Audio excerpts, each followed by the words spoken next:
নমস্কার। যারা সঙ্গে আছেন, থাকবেন, তাদেরকে অভিনন্দন জানাই, নমস্কার জানাই, সালাম জানাই। আজকে ভিডিওর শিরোনাম দেখে হয়তো অনেকেই ভাববেন এটা আবার কি? হ্যাঁ, সত্যি হোসেইনি ব্রাহ্মণ। এরা কারা? কেনই বা তাদের হোসেনি ব্রাহ্মণ বলা হয়? প্রথমে যে কথাটা বলবো, খুব ভালো লাগবে যে ভারতবর্ষে আজকে যে হিন্দু মুসলমানকে নিয়ে টানাটানি, সে ক্ষমতার লড়াইয়েই হোক, সামাজিক বিভাজনের করবার ক্ষেত্রেই হোক, অথচ আমরা কেউ জানি না, অনেকেই জানি না, কেউ বললে ভুল হবে, অনেকেই জানি না ভারতবর্ষে হিন্দু এবং মুসলমানের যে সম্পর্ক, সেই সম্পর্ক অতি প্রাচীন, অত্যন্ত প্রাচীন। হুম অর্থাৎ যে কথাটা আমরা বলতে চাই যে আগামী 17 তারিখ বিশ্বব্যাপী মুসলমানরা মহরম পালন করতে যাচ্ছে। শোক দুঃখের অনুষ্ঠান এই মহরম পালন করতে যাচ্ছে মুসলমানরা। কিন্তু আমরা কি জানি ভারতবর্ষ, পাকিস্তান, আফগানিস্তানে কিছু কিছু জায়গায় হ্যাঁ অনেক হিন্দু আছে, শুধু হিন্দু না, তারা ব্রাহ্মণ, তারা মহরম উদযাপন করে। অনেকেই হয়তো জানা নেই। যারা উদযাপন করে তারা কেন করে, আর তাদেরকে কেন হোসেইনি ব্রাহ্মণ বলা হয়? এবার আমরা একটু ইতিহাসে যাব যে সাধারণত মোহাল সম্প্রদায় বলে একদল ব্রাহ্মণ আছেন, যারা সারস্বত ব্রাহ্মণ সম্প্রদায় থেকে যাদের উৎপত্তি ঘটেছে। অর্থাৎ প্রাচীনকালে সরস্বতী নদীর তীরবর্তী অঞ্চলে যারা বসবাস করতেন, সেই ব্রাহ্মণ সম্প্রদায় সারস্বত ব্রাহ্মণ নামে পরিচিত। ঋগ্বেদে সরস্বতী নদীকে উত্তর পশ্চিম ভারতের পবিত্র নদী হিসাবে বর্ণনা করা হয়েছে। সরস্বতী নদী প্রাচীন গান্ধার অর্থাৎ বর্তমান আফগানিস্তান রাষ্ট্রের হিন্দুকুশ পর্বত থেকে উৎপন্ন হয়েছে। অর্থাৎ এই অববাহিকা অঞ্চলে আফগানিস্তান, ইরান, পাকিস্তানের বিস্তীর্ণ অঞ্চল অবস্থিত। এই সারস্বত ব্রাহ্মণদের আদি নিবাস ছিল এই জায়গাগুলোই। সুতরাং আমাদের একটু পিছিয়ে যেতে হবে। এবার এই সম্প্রদায়ের, সারস্বত সম্প্রদায়ের একটি শাখা হচ্ছে মোহাল ব্রাহ্মণ। আর মোহাল ব্রাহ্মণরা 7টি ভাগে বিভক্ত। কী কী ভাগগুলো? এই যে মানে 7টি উপবিভাগে বিভক্ত। যেমন বালি, ভিমাল, চিবর, দত্ত, লেই, মোহন এবং বৈদ বা কোথাও কোথাও ভেদ।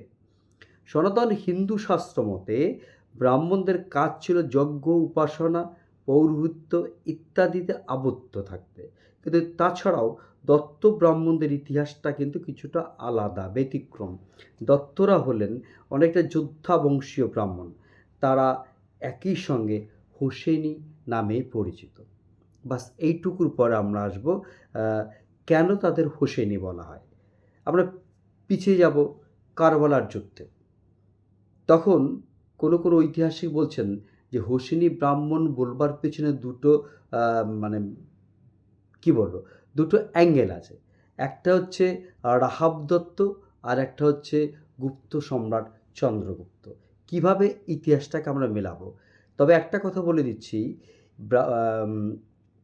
মোহাল সম্প্রদায়ের বা আজকে যারা হোসেনি ব্রাহ্মণ নামে পরিচিত, তাদের যারা বংশধর, তাদের রচনায় কিন্তু মোহাল মানে হোসেনি ব্রাহ্মণের উল্লেখ পাওয়া যায়। বিশেষ করে ননিকা দত্ত একজন ঐতিহাসিক রয়েছেন, হ্যাঁ, যিনি কিন্তু তার একটা বিখ্যাত গ্রন্থ রয়েছে, হ্যাঁ, সেই গ্রন্থ the forgotten history of Hussaini Brahmins and Muharram in Amritsar.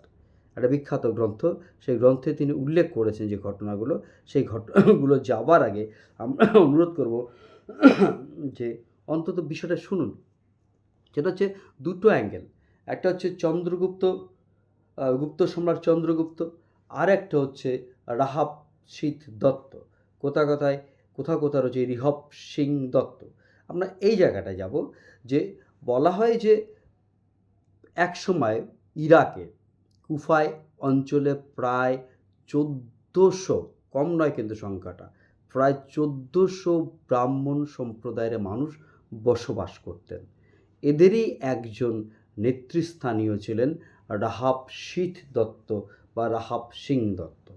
তিনি মানে ঘটনাচক্রে হজরত মোহাম্মদ সাল্লাল্লাহু আলাইহি সাল্লামের নাতি, খুব প্রিয় পাত্র হজরত ইমাম হোসেনের দ্বারস্থ হন। কী ঘটনাটা? এগুলো কিন্তু ইতিহাসের ভিত্তি নেই। আমি এও বলছি যে ইসলামিক কোনো ইতিহাসে, ইসলামিক কোনো গল্পগাথায় এই হোসেনি ব্রাহ্মণদের যে ঘটনাটা আমি বলতে যাব, সেগুলো কিন্তু উল্লেখ করা নেই। অর্থাৎ ইতিহাসের এমন অনেক ঘটনা থাকে যেগুলোকে এড়িয়ে যাওয়ার একটা প্রবণতা থাকে, বা এড়িয়ে যাওয়া হয় নিজেদের অগোচরেই। যেমন যদি আমরা আমাদের ইতিহাসের ঘটনা বলি, আইন অমান্য আন্দোলন, ভারত ছাড় আন্দোলন, এই আন্দোলনগুলোতে গান্ধীজি লিড করেছিলেন। কিন্তু এই আন্দোলনের শত শত ভারতীয়রা যারা এই আন্দোলনে অংশগ্রহণ করেছেন, আমরা ইতিহাসের মানুষ হিসাবে, ইতিহাসের ছাত্র হিসাবে, দেশবাসী হিসাবে সেই আন্দোলনে অংশগ্রহণকারী কয়েকজন স্বাধীনতা সংগ্রামীর নাম জানি, কারণ তারাও স্বাধীনতা সংগ্রামী। যেহেতু ইংরেজদের বিরুদ্ধে ওই মিছিলে তারা হেঁটেছে, ওই মিছিলে তারা ব্রিটিশ বিরোধী আওয়াজ তুলেছে, কিন্তু নেতা হিসাবেই আমরা গান্ধীজিকেই চিনতে পেরেছি। ঠিক একই রকমভাবেই আমি যে কথাটা বলবো, হয়তো যে গল্পটায় আমরা যাচ্ছি সেই গল্পটার ক্ষেত্রে রাহাব দত্ত বা ব্রাহ্মণদের যে অংশগ্রহণ, সেই অংশগ্রহণটা ইসলামিক ইতিহাসে এড়িয়ে গেছে। কিন্তু আমরা যেটা প্রথমেই বলছিলাম যে ইমাম হাসানের সঙ্গে তার একটা সুসম্পর্ক তৈরি হয় এবং তিনি নিঃসন্তান ছিলেন। সুতরাং তিনি ইমাম হোসেনের তার একটা বিশ্বাস ছিল যে হজরত মুহাম্মদের প্রিয় দৌহিত্র নাতি হজরত ইমাম হোসেন, তিনি যদি ঈশ্বরের কাছে, আল্লাহর কাছে দোয়া করেন, তাহলে তিনি হয়তো পুত্র সন্তানের পিতা হতে পারেন, বাবা হতে পারেন।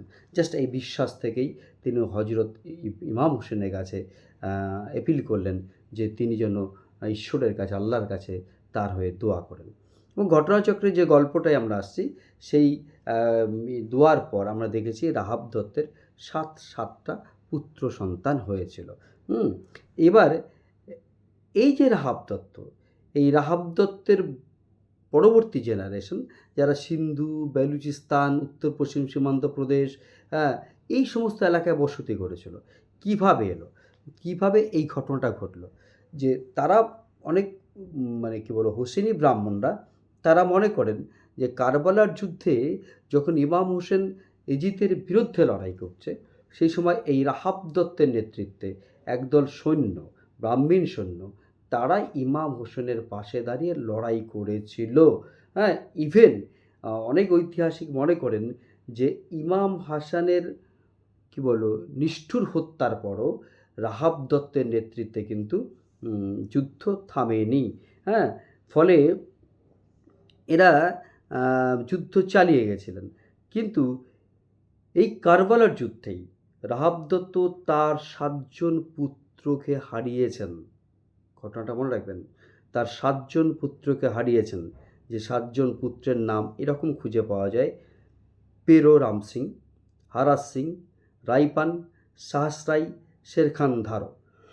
অর্থাৎ নামকরণের ক্ষেত্রেও কিন্তু একটা সংমিশ্রণের একটা প্রভাব আমরা দেখতে পাচ্ছি। যাই হোক, অধিকাংশ সদস্য ইমাম হোসেনের বেশিরভাগ পরিবারের 72 জন ছিলেন, তারা প্রায় সকলেই নিহত আছেন। এবং ইমাম হোসেনের মৃত্যুর পরও দত্ত ব্রাহ্মণরা কিন্তু কারবালা যুদ্ধ ত্যাগ করেনি। এবং এইখানে মনে রাখতে হবে, সাহসী এই ব্রাহ্মণরা একাত্তন আমির আল মুখতারের নেতৃত্বে, যিনি ইমাম হোসেনের একজন সহযোগী ছিলেন, তারা কুফার দুর্গ আক্রমণ করেছিলেন এবং এজিদের গভর্নর ওবায়দুল্লাহকে তারা ক্ষমতাচ্যুত করেছিলেন। পরবর্তীতে উমাইয়া বংশের প্রাধান্য প্রতিষ্ঠিত হলে রাহাব দত্ত তার 7 পুত্রকে হারানোর যে শোক, সেই শোক নিয়ে তিনি আফগানিস্তানের দিকে চলে আসেন। এবং বলা হয় ঠিক এই সময় ইমাম হোসেনের একজন বংশের একজন মহিলা, তার সঙ্গে রাহাব দত্তের সাক্ষাৎ হয়েছিল। তিনি রাহাব দত্তের যে বীরত্ব, তাদের পাশে দাঁড়িয়ে থেকে লড়াই করবার যে সাহসিকতা, এই সাহসিকতাকে স্যালুট জানিয়ে সেদিন তিনি রাহাব দত্তকে ব্রাহ্মণ তো বটেই, হোসেনি ব্রাহ্মণ বলেছিলেন। এবং শোনা যায় যে হজরত ইমাম হোসেনও তাকে দত্ত সুলতান উপাধি দিয়েছিলেন। এই ছিল পরবর্তীকালে তারা গর্বের সঙ্গে কারবালায় যুদ্ধ করবার যে ইতিহাস, সেই ইতিহাসকে স্মরণ রেখে তারা ইমাম হোসেনের যে মৃত্যুবার্ষিকী, যে ভয়ঙ্কর এজিদের নিষ্ঠুরতা, সেই নিষ্ঠুরতাকে স্মরণ করে ভারতবর্ষ ছাড়াও বিশ্বের বিভিন্ন জায়গায় যারা এই হোসেনি ব্রাহ্মণরা রয়েছেন তারা কিন্তু মহরম পালন করেন অত্যন্ত শোকের সঙ্গে, অনেকটা শিয়া মুসলমানদের মতোই তারা এই শোক পালন করে থাকেন।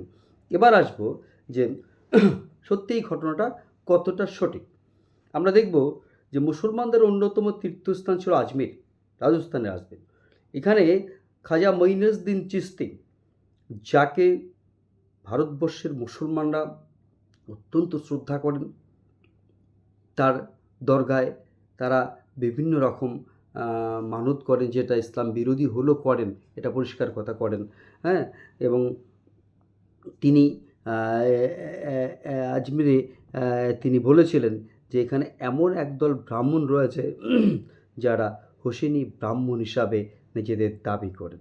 এই হোসেনি ব্রাহ্মণরা হিন্দু ধর্ম, ইসলামী সংস্কৃতির, মনে করেন ধর্মে তারা কিন্তু হিন্দু বা আজকের সনাতন ধর্মে তারা একদম বিশ্বাসী, কিন্তু সাংস্কৃতিক দিক থেকে তাদের মধ্যে ইসলামিক ঐতিহ্যের সংমিশ্রণ হয়েছিল। এরা বলছেন একটা গল্প, মানে তার যে বীরত্ব, সেই বীরত্বকে স্মরণ করে একটা সুন্দর একটা প্রবাদ বাক্য রয়েছে, ওয়াও দত্ত সুলতান, ওয়াও দত্ত সুলতান, হিন্দু কা ধর্ম হিন্দু কা ধর্ম মুসলমান কে ইমান, আধা হিন্দু আধা মুসলমান। বিষয়টা পরের যে লাইনটা এলো, আধা হিন্দু আধা মুসলমান, এই আধার প্রশ্নটা নেই। তারা পরিপূর্ণভাবে হিন্দু ধর্মে বিশ্বাস করেন। শুধু মুসলিম সংস্কৃতির ওই যে ইমাম হোসেনের প্রতি তাদের যে শ্রদ্ধা, সেই শ্রদ্ধাকে তারা দারুণভাবে স্মরণ করেন, রেসপেক্ট করেন। এক্ষেত্রে একজন ইতিহাসবিদ যার নাম মোহাম্মদ মুজিব, হোসেনি ব্রাহ্মণদের সম্পর্কে তিনি বলেছিলেন, the Husseini's Brahmins were not really converts to Islam, but adapted such Islamic beliefs and practice as were not deemed contrary to the Hindu faith. মানে এমন বিশ্বাস তারা গ্রহণ করেননি যারা হুসেনি ব্রাহ্মণ, যে বিশ্বাসের সঙ্গে হিন্দু বিশ্বাসে, হিন্দু সংস্কৃতির একটা দ্বন্দ্ব থাকবে। হ্যাঁ, এইবার তারা কতগুলো রীতিমান, এতটাই তারা ইমাম হোসেনকে শ্রদ্ধা করতেন যে তারা তাদের পরিবারের ছেলেদের মাথা মুন্ডনের সময় ইমাম হোসেনের নাম উচ্চারণ করতেন এবং বিবাহ অনুষ্ঠানে ইমাম হোসেনের স্মরণে হালুয়া রান্না করে তারা বিতরণ করতেন। সপ্তদশ শতক থেকে অষ্টাদশ শতকের দিকে এই হোসেনি ব্রাহ্মণরা গুজরাট, সিন্ধু, পাঞ্জাব এবং উত্তরপ্রদেশের সীমান্ত প্রদেশের বিভিন্ন অঞ্চলে ছড়িয়ে পড়েছিল। এবং আমরা জানি মহারাজা রঞ্জিত সিং, এই রঞ্জিত সিংয়ের সময়ও হোসেনি ব্রাহ্মণরা পাঞ্জাবের একটা অংশে গুরুত্বপূর্ণ দায়িত্ব পালন করেছিল। এবং এইখানটা মনে রাখতে হবে, এই হোসেনি ব্রাহ্মণরা কিন্তু পাঞ্জাবের একটা অংশে গুরুত্বপূর্ণ শাসন ক্ষমতার দায়িত্ব পালন করেছিল।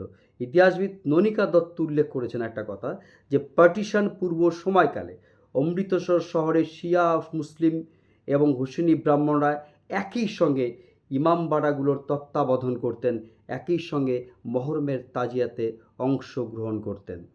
এই ছিল রাহাব দত্তের একটা যে ঘটনা, যে ঘটনাটাকে আমরা জানলাম, ব্যাখ্যা করলাম। এবার আসবো চন্দ্রগুপ্তের ক্ষেত্রে। চন্দ্রগুপ্ত তো ইতিহাস, চন্দ্রগুপ্তকে নিয়ে তো আমাদের দ্বিধা নেই বা কোনো প্রশ্ন নেই, কোনো সংশয় নেই। মনে রাখতে হবে, চন্দ্রগুপ্ত ম্যাট্রিমোনিয়াল অ্যালায়েন্সে বিশ্বাস করতেন। বৈবাহিক নীতির মধ্য দিয়েও প্রাচীনকালে, মধ্যযুগে এবং আধুনিক যুগেও আমরা দেখেছি বিভিন্ন শাসকরা তাদের সাম্রাজ্য বিস্তার করবার একটা পলিসি, এটা একটা নীতি গ্রহণ করতেন। এই চন্দ্রগুপ্তের সঙ্গে পারস্য সম্রাটের রাজকন্যা নাহার বানুর বিয়ে হয়েছিল, মনে রাখবেন, নাহার বানু, যিনি পরবর্তীকালে চন্দ্রলেখা নামে পরিচিতি লাভ করেন। ওই পারস্য রাজের আরেকজন কন্যা ছিলেন যার নাম শামসের বানু। এই শামসের বানুর সঙ্গে বিয়ে হয়েছিল হজরত ইমাম হোসেনের। তাহলে সম্পর্কে চন্দ্রগুপ্তের স্ত্রী আর ইমাম হোসেনের স্ত্রী দুই বোন হন, মানে সম্পর্কটা এরকম দাঁড়িয়ে গেল। অর্থাৎ তার মানে ভারতের সঙ্গে ওই সময় ইমাম হোসেন বা আরবের একটা সম্পর্ক ছিলই, একটা হৃদ্যতা ছিলই, এবং খুব দীর্ঘ সময় থেকে, ইতিহাসে দীর্ঘ সময় থেকে আমরা দেখছি আরব মুসলমানরা সাম্রাজ্য বিস্তার করতে নয়, বাণিজ্যিক কারণেও এই হিন্দ প্রদেশের সঙ্গে তাদের সম্পর্ক স্থাপন করেছিল। এবার যখন সমুদ্রগুপ্ত ভারতের সম্রাট সেই সময় কারবালা যুদ্ধের গতি প্রকৃতি লক্ষ্য করে ইমাম হাসানের ছেলে সমুদ্রগুপ্তকে চিঠি পাঠিয়েছিলেন যে তাদেরকে সাহায্য করা হোক এজিতের বিরুদ্ধে। আর সমুদ্রগুপ্ত অন্যায়ের বিরুদ্ধে যে যুদ্ধ, সে অন্যায়ের বিরুদ্ধে যুদ্ধে ন্যায়ের পক্ষে দাঁড়াবার জন্য তাদের সেনাবাহিনীর একজন নেতা রাহাব সিদ দত্ত, এই রাহাব সিদ দত্তের নেতৃত্বে সেনাবাহিনী পাঠিয়েছিলেন। বলা হয় যে এরা যখন কারবালায় পৌঁছায় তখন অলরেডি যুদ্ধ শেষ, তবু ছিন্ন ভিন্ন ঘটনার মধ্য দিয়ে তারা ইমাম হোসেনের যারা প্রতিপক্ষ তাদের প্রতিরোধ করবার চেষ্টা করেছিলেন। এই যে ইমাম হোসেনের প্রতি এদের দরদ, ইমাম হোসেনের জন্য ছুটে যাওয়া এবং পরবর্তীতে কিছু ওখানে থেকে যায়, হ্যাঁ, যেটাকে আমরা বলি যে এখনও ইরাকের একটা জায়গা আছে যার নাম দাইর আল হিন্দিয়া, অর্থাৎ এই যে জায়গাটা আল হিন্দ বা আল হিন্দিয়া বলা হয়, এখানে এখনও কিছু ব্রাহ্মণ বসবাস করেন। তারপরে বাকিগুলো চলে আসছেন ওই যে বললাম আফগানিস্তান হয়ে ভারতবর্ষের বিভিন্ন জায়গায়। সুতরাং ঐতিহাসিক যে সম্পর্কের মেলবন্ধনটা পাচ্ছে সেটা যে চন্দ্রগুপ্ত থেকে ইমাম হোসেন আর ইমাম হোসেনের ছেলে থেকে সমুদ্রগুপ্ত। যাই হোক, কারবালার যুদ্ধে সেই নৃশংসজনক হত্যাকাণ্ড গোটা পৃথিবীকে নাড়িয়ে দিয়েছিল, গোটা ইসলামিক সমাজ, মুসলমান সমাজকে নাড়িয়ে দিয়েছিল। আর যারা দত্ত ব্রাহ্মণরা তারা কিন্তু কি বলবো, মহাল সম্প্রদায়ের ব্রাহ্মণরা তারা কিন্তু এই যুদ্ধটাকে মহাভারতের সঙ্গে তুলনা করেছেন, অর্থাৎ ন্যায় আর অন্যায়ের বিরুদ্ধে যুদ্ধ। তারা ন্যায়ের পক্ষে যুদ্ধ করে তারা নিজেদের গর্বিত মনে করছেন, আর এই স্মৃতিটাকে ধরে রাখবার জন্য তারা নিজেদেরকে হুসেনি ব্রাহ্মণ বলে মনে করেন। এবার আসবো হচ্ছে এদের সংখ্যাটা। বর্তমান ভারতে প্রায় 5 লাখ এই সম্প্রদায়ের মানুষ রয়েছেন। আপনারা জানলে অবাক হবেন, এই সম্প্রদায়ের হুসেনি ব্রাহ্মণদের অন্যতম একজন ব্যক্তিত্ব, যিনি ভারতবর্ষের একজন বিখ্যাত অভিনেতা এবং পরবর্তীকালে সাংসদ হয়েছিলেন, সুনীল দত্ত। সুনীল দত্ত নিজেকে হুসেনি ব্রাহ্মণ বলে গর্ববোধ করতেন। সঞ্জয় দত্ত ছিলেন উর্দু কবি, কাশ্মীরি লাল জাকির ছিলেন নন্দকিশোর বিক্রম, এবং ওই যে বললাম যে ইতিমধ্যেই একজন বিখ্যাত ঐতিহাসিক ননিকা দত্ত। ননিকা দত্ত বলছেন, the reality is that the community whose ancestors are believed to have the sacrificed their 7 sons Islam Imam Hussein has migrated to different parts of the world as a global citizen. Many have simply discarded their Husseini Brahmin identity and started to represent themselves as a Brahmins, a construct that is miles away that what the community originally represented. অর্থাৎ এই উপমহাদেশের সঙ্গে ইসলামের যে সম্পর্ক, সেই সম্পর্ক কতটা কি বলবো সম্প্রীতির ছিল, সেটা যদি একবার আমরা মনে করি। 17 তারিখ মহরম আমরা ভারতবর্ষে দেখব যারা হুসেনি ব্রাহ্মণ মনে করেন তারা এই মহরম উৎসবে অংশগ্রহণ করেন। শুধু অংশগ্রহণ নয়, তারা বেশিরভাগ শিয়া মতকে অবলম্বন করে তারা এই মহরম উৎসবকে অত্যন্ত সুখের সঙ্গে মাতম করেন। সুতরাং আজকে যারা এই যে আমাদের মধ্যে দ্বন্দ্ব তৈরি করতে চেষ্টা করছেন, তাদের জানা উচিত সৎ এবং ন্যায়ের পক্ষে যারা দাঁড়ায় তাদের প্রতি রেসপেক্ট থাকা উচিত। যারা দুটো সম্প্রদায়ের মানুষকে বিভাজন করতে চায় তাদের হুসেনি ব্রাহ্মণদের কাছ থেকে, চন্দ্রগুপ্তের কাছ থেকে, সমুদ্রগুপ্তের কাছ থেকে শিক্ষা নেওয়া উচিত। আমি শেষে আসব যে জায়গাটায়, সে জায়গাটা হচ্ছে যে 1947 খ্রিস্টাব্দের পর এই হুসেনি ব্রাহ্মণদের কপালে কিন্তু দুঃখ নেমে এসেছিল। তাদের কিছু অংশ বললাম যে বেলুচিস্তান পাকিস্তানে থেকে গেছে, কিছু ভারতবর্ষে, কিছু আফগানিস্তানে। 47-এর পর দেশ বিভাজনের ফলে পাকিস্তানের যারা মুসলমান তারা এদেরকে বলছে এরা না মুসলমান, তাদের সঙ্গে বিরূপ মাতৃসুলভ আচরণ শুরু করেছে। আবার ভারতবর্ষে যারা ব্রাহ্মণ তারাও তাদেরকে খুব ভালো চোখে দেখেনি, যে কিসের ব্রাহ্মণ কিসের হিন্দু, মহরম পালন করে।